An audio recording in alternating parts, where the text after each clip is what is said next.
masjidka Madiina ee magaalada Burco ayaa waxa si rasmi ah loogu soo gabagabeeyay dowro cilmiyeed diini oo muddo 2 toddobaad ka socotay masjidkaasi waxaana lagu bixinayay dowro cilmiyeedkaasi diiniga ah kutub iyo sidoo kale tacashara diiniya iyadoo ay bixinayaan culimada diinta kala duwan ee gobolkan Togdheer dowro cilmiyeedkan diiniga ayaa waxa soo abaabushay isla markaasina maalgelisa shirkadda Indhadheer Group ee gobolka Togdheer munaasabadan xiritaanka ah loo sameeyay dowro cilmiyeedkaas ayaa waxa laga soo jeediyay hadallo kala duwan waxaana kamid ah hadalladaasi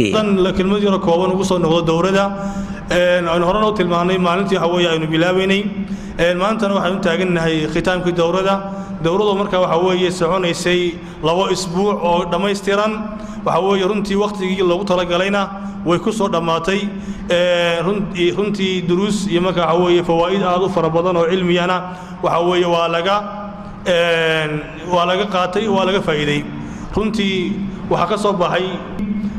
arday marka waxa weeye cilmiga inay bartaan waxa ay qasaan dhab ka tahay saadaradeed waa isticaanaysi kutubtani jawaa'istani oo ardaygu isticaanaysanayo mishwaaru dalab cilmi yani dariiqa iyo masaarka markaas uu hayo ee dalabka cilmiga iyo wadada uu hayo inuu marka u kaalmaysto ayaa loo baahan yahay laydimana siin inaad guryaha iska dhigataan waxa la idin siiyay marka ay kutubtaas nooca qisas ku jira inaad ka faa'iideysataan waxaan ku hadlayaa ismaga mu'assasada karama lidacwati wa tanmiya waxaan kan mahad balaaran uga soo jeedinayaa cid kasta oo ka qayb qaadatay fulinta iyo hirgelinta dowradan cilmiga ah ee maraysa tiyadii sagaalaad oo ay ugu horeeyaan shirkadda ganacsiga ee Indhadheer Group waxaan leeyahay waxa soo doorateen oo u timaadeen ila waqtigiina ka faa'iideysataan waxa qaadateen cilmi runtii aan wax socodka iyo juhdiga u soo socoteen aan ahayn aanu idin kaga bixin waxa la idin la diyaar yahay waliba in wax kasta oo la idin ku dhiirigelinayo in cilmiga barataan in la idin ku dhiirigeliyo la idin diyaariyo shirkad ahaan waxaan anagu run ahaantii ballan qaadaynaa haddii ilaahay ka dhigo inaan mar walba dowradan ay halkaa ka sii socoto oo sanad walba aan halkaa hore uga sii qaadno tan iyo wixii kale ee ku saabsan dacwadda islaamkaba waxaanu diyaar u nahay inaan hore uga qayb qaadano gobolka iyo waddanka iyo wixii kale ee ku saabsan in kor loo qaado diinta islaamka waxaan aad iyo aad ugu mahad celinayaa walaalihii dowrada soo jeedinayay iyo ardaydii ka faa'iideysanaysay aad iyo aad baan ugu mahad celinayaa dadaalka iyo juhdiga ay sameeyeen Allah subxaanahu wa tacaala miisaanka xasanaadka ha u geliyo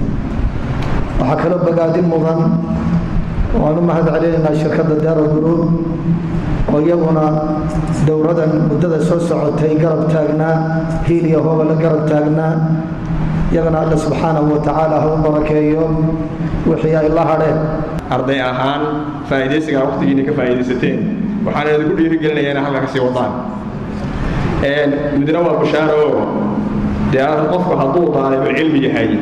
wadadii jannadu cagta ku haya waxa la doorana jannada ugu fiican meesha lagu socdo waa janno deegaanka hadda wadadii jannadii cagta saartay ahraadii aad qiimada weyn taasna waa bashaaro cilmiga qaadateen inaan naftiina ku dhaqdaan awalan inaan naftiina ku dhaqdaan ثانيا إن الغير كيلو قد بسانه دعوتي قد بسانه دتك قد بسانه دعوتي مركز قد بينسوا العلم له كيف الله يقول شو يا مات ولا يقول شو وحوي علمه وحوي أساس كيسو وحوي وأفر قضبوي وحمي مدوا على خلاص وقتك الله إلى ريال إلى شضا وحوي وقته وواحد يستر راس مالك هذا يسويه وحن يضل أو كسر ختمه وحويه يسقنا غضب كأفراغ وهمة العالية وفكين همة هي وهنكي سوي هي هنكي سو وي هي وحسن هيك سنة أيو وحا هيك سنة يعني إنتي هذول صعدوا وخالد بكيله فغانا رجع حرتاي ستار تي في برعو.